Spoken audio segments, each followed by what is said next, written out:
The first love letter I ever wrote was sent to you, just as this book was written to talk to you.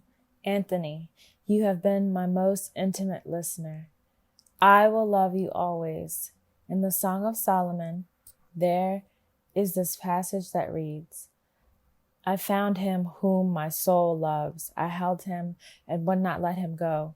To holding on, to knowing again that moment of rapture, of recognition where we can face one another as we really are, stripped of artifice and pretense, naked and not ashamed. Preface. When I was a child, it was clear to me that life was not worth living if we did not know love. I wish I could testify that I came to this awareness because of the love I felt in my life. But it was love's absence that let me know how much love mattered. I was my father's first daughter. At the moment of my birth, I was looked upon with loving kindness, cherished and made to feel wanted on this earth and in my home. To this day, I cannot remember when that feeling of being loved left me.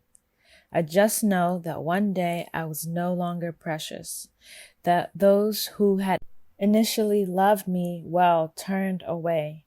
The absence of their recognition and regard pierced my heart and left me with a feeling of broken-heartedness so profound I was spellbound. Grief and sadness overwhelmed me. I did not know what I had done wrong, and nothing I tried made it right. No other connection healed the hurt of that first abandonment, that first banishment from love's paradise. For years, I lived my life suspended, trapped by the past, unable to move into the future. Like every wounded child, I just wanted to turn back time and be in that paradise again, in that moment of remembered rapture where I felt loved, where I felt a sense of belonging.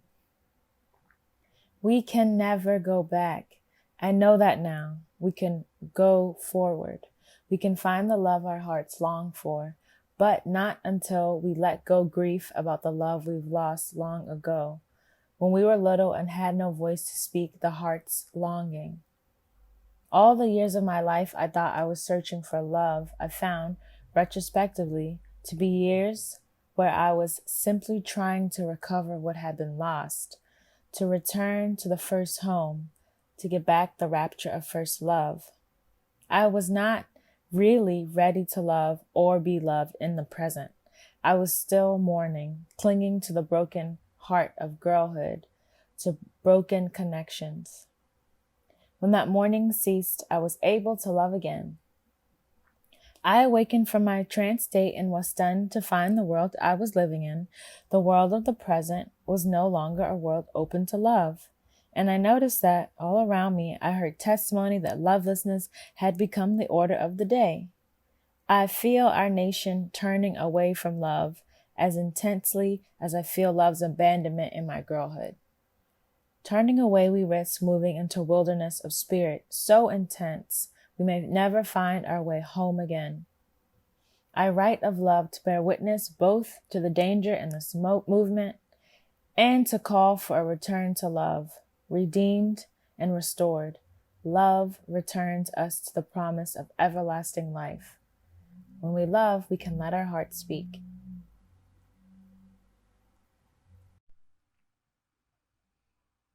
Chapter 1. Clarity. Give love words. Quote, as a society, we are embarrassed by love. We treat it as if it were an obscenity. We reluctantly admit to it. Even saying the word makes us stumble and blush. Love is the most important thing in our lives, a passion for which we would fight or die, and yet we're reluctant to linger over its names. Without a supple vocabulary, we can't even talk or think about it directly. End quote. Diane Ackerman. The men in my life have always been the folks who are wary of using the word love lightly. They are wary because they believe women make too much of love. And they know that what we think love means is not always what they believe it means. Our confusion about what we mean when we use the word love is the source of our difficulty in loving. If our society had a commonly held understanding of the meaning of love, the act of loving would not be so mystifying. Dictionary definitions of love tend to emphasize romantic love, defining love first and foremost as profoundly tender, passionate affection for another person, especially when based on sexual attraction. Of course, other definitions let the reader know one may have such feelings within a context that is not sexual. However, deep affection does not really adequately describe love's meaning. The vast majority of books on the subject of love work hard to avoid giving clear definitions. In the introduction to Diane Ackerman's A Natural History of Love, she declares love is the great intangible. A few sentences down from this, she suggests everyone admits that love is wonderful and necessary, yet no one can agree on what it is. Coyly, she adds, we use the word love in such a sloppy way that it can mean almost nothing or absolutely everything. No definition ever appears in her book that would help anyone trying to learn the art of loving. Yet, she is not alone in writing of love in ways that cloud our understanding. When the very meaning of the word is cloaked in mystery, it should not come as a surprise that most people find it hard to define what they mean when they use the word love. Imagine how much easier it would be for us to learn how to love if we began with a shared definition. The word love is most often defined as a noun, yet all the more astute theorists of love acknowledge that we would all love better if we used it as a verb. I spent years searching for a meaningful definition of the word love and was deeply relieved when I found one in psychiatrist M. Scott Peck's classic self-help book, The Road Less Traveled, first published in 1978. Echoing the work of Erich Fromm, he defines love as the will to extend oneself for the purpose of nurturing one's own or another's spiritual growth. Explaining further, he continues, love is as love does. Love is an act of will, namely, both in intention and in action. Will also implies choice. We do not have to love, we choose to love. Since the choice must be made to nurture growth, this definition counters the more widely accepted assumption that we love instinctually. Everyone who has witnessed the growth process of a child from the moment of birth on sees clearly that before language is known, before the identity of caretaker is recognized, babies respond to affectionate care. Usually, they respond with sounds or looks of pleasure. As they grow older, they respond to affectionate care by giving affection, cooing at the sight of a welcome caretaker. Affection is only one ingredient of love. To truly love, we must learn to mix various ingredients: care, affection, recognition, respect, commitment, and trust, as well as honest and open communication. Learning faulty definitions of love when we are quite young makes it difficult to be loving as we grow older. We start out committed to the right path, but go in the wrong direction. Most of us learn early on to think of love as a feeling. When we feel deeply drawn to someone, we connect with them. That is, we invest feelings or emotions in them. That process of investment, wherein a loved one becomes important to us, is called cathesis. In his book, Peck rightly emphasizes that most of us confuse connecting with love. We all know how often individuals feeling connected to someone through the process of connecting insist that they love the other person, even if they are hurting or neglecting them. Since their feeling is that of cathexis, they insist that what they feel is love. When we understand love as the will to nurture our own and another's spiritual growth, it becomes clear that we cannot claim to love if we are hurtful and abusive. Love and abuse cannot coexist. Abuse and neglect are, by definition, the opposites of nurturance and care. Often we hear of a man who beats his children and wife and then goes to the corner bar and passionately proclaims how much he loves them. If you talk to the wife on a good day, she may also insist he loves her, despite his violence. An overwhelming majority of us come from dysfunctional families in which we were taught we were not okay, where we were shamed, verbally and or physically abused, and emotionally neglected, even as we're also taught to believe that we were loved. For most folks, it is just too threatening to embrace a definition of love that would no longer enable us to see love as present in our families. Too many of us need to cling to a notion of love that either makes abuse acceptable or at least makes it seem that whatever happened was not that bad.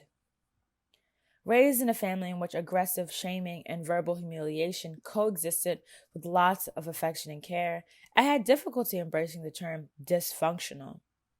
Since I felt and still feel attached to my parents and siblings, proud of all the positive dimensions of our family life, I did not want to describe us by using a term that implied our life together had been all negative or bad. I did not want my parents to think I was disparaging them. I was appreciative of all the good things that they had given in the family. With therapeutic help, I was able to see the term dysfunctional as a useful description and not as an absolute negative judgment. My family of origin provided, throughout my childhood, a dysfunctional setting, and it remains one. This does not mean that it is not also a setting in which affection, delight, and care are present. On any day in my family of origin, I might have been giving caring attention where my being a smart girl was affirmed and encouraged. Then, hours later, I would be told that it was precisely because I thought I was so smart that I was likely to go crazy and be put in a mental institution where no one would visit me. Not surprisingly, this odd mixture of care and unkindness did not positively nurture the growth of my spirit. Applying Peck's definition of love to my childhood experience and my household of origin, I cannot honestly describe it as a loving. Pressed in therapy to describe my household of origin in terms of whether it was loving or not, I painfully admitted that I did not feel loved in our household, but that I did feel cared for. And outside my household of origin, I felt genuinely loved by individual family members, like my grandfather. This experience of genuine love, a combination of care, commitment, trust, knowledge, responsibility, and respect, nurtured my wounded spirit and enabled me to survive acts of lovelessness. I am grateful to have been raised in a family that was caring and strongly believed that had my parents been loved well by their parents, they would have given that love to their children. They gave what they had been given, care. Remember, care is a dimension of love, but simply giving care does not mean we are loving.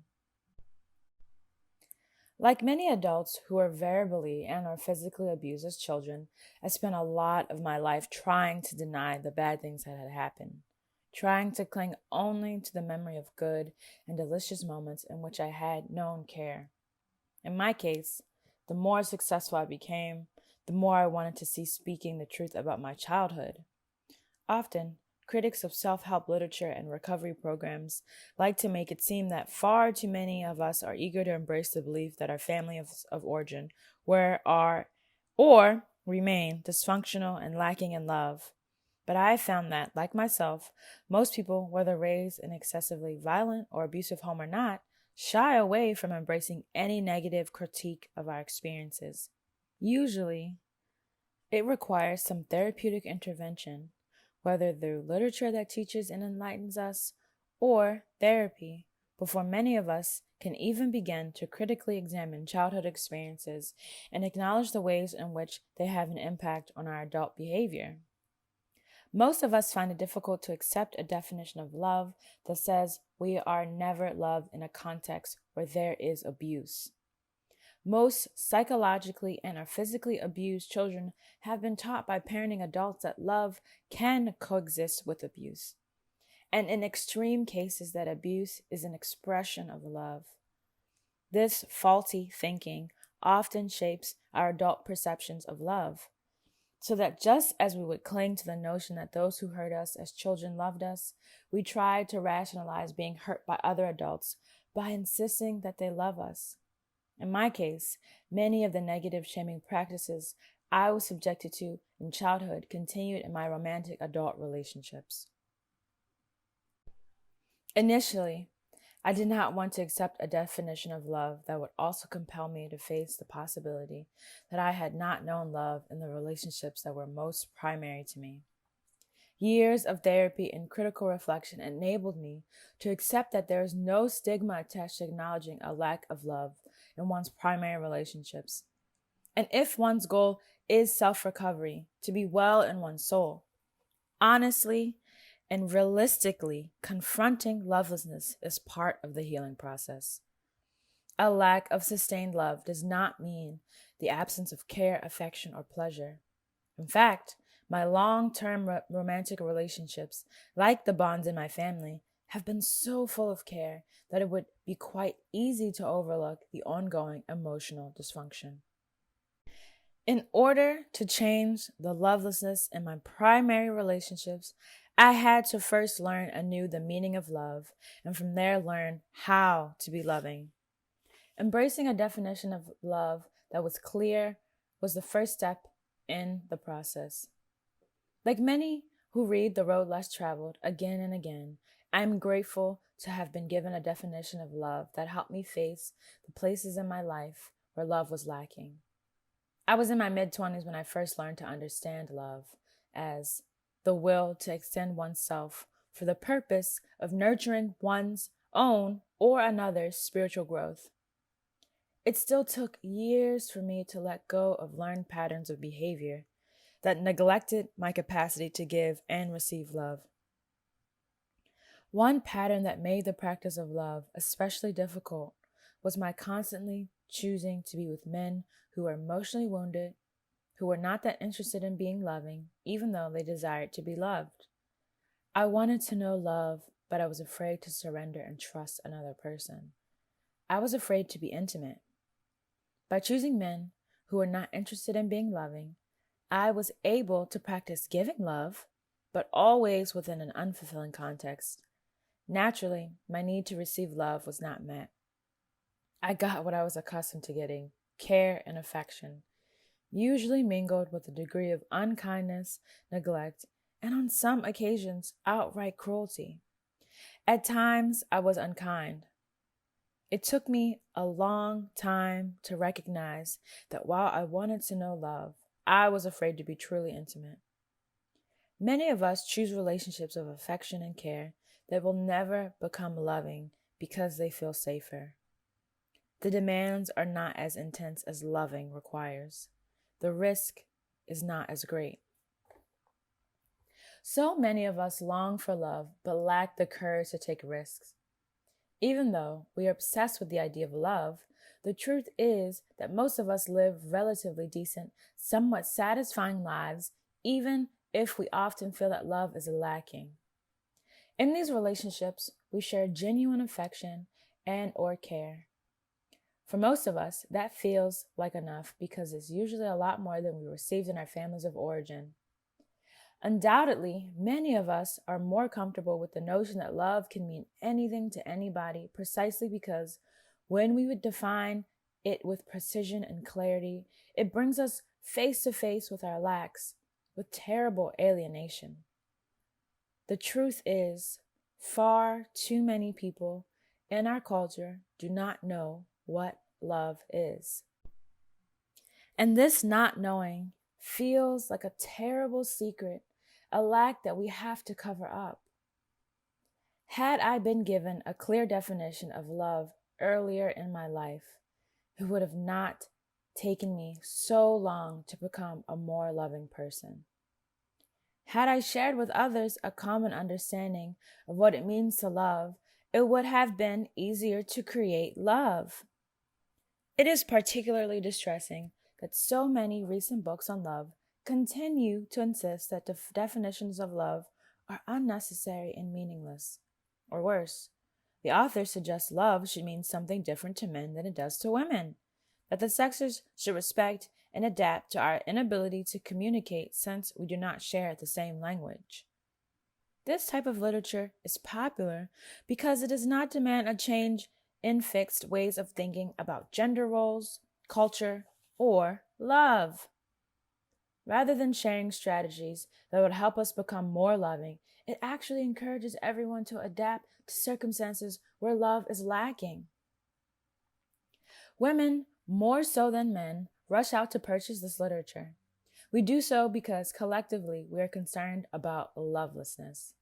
Since many women believe they will never know fulfilling love, they are willing to settle for strategies that help ease the pain and increase the peace, pleasure, and playfulness in existing relationships, particularly romantic ones.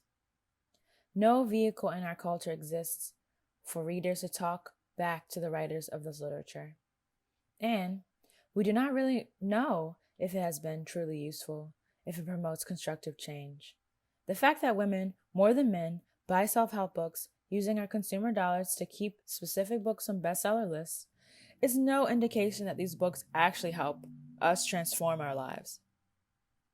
I have bought tons of self-help books. Only a very few have really made a difference in my life. This is true for many readers. The lack of an ongoing public discussion and public policy about the practice of love in our culture and in our lives means that we still look to books as a primary source of guidance and direction. Large numbers of readers embrace Peck's definition of love and are applying it to their lives in ways that are helpful and transformative. We can spread the word by evoking this definition in day-to-day conversations, not just when we talk to other adults, but in our conversations with children and teenagers.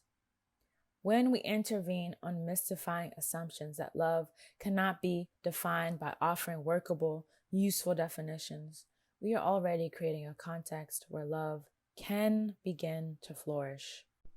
Some folks have difficulty with Peck's definition of love because he uses the word spiritual. He is referring to that dimension of our core reality where mind, body, and spirit are one. An individual does not need to be a believer in a religion to embrace the idea that there is an animating principle in the self, a life force, some of us call it soul, that when nurtured, enhances our capacity to be more fully self-actualized and able to engage in communion with the world around us. To begin by always thinking of love as an action rather than a feeling is one way in which anyone using the word in this manner automatically assumes accountability and responsibility.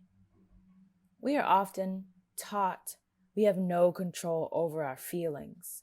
Yet, most of us accept that we choose our actions, that intention and will inform what we do. We also accept that our actions have consequences.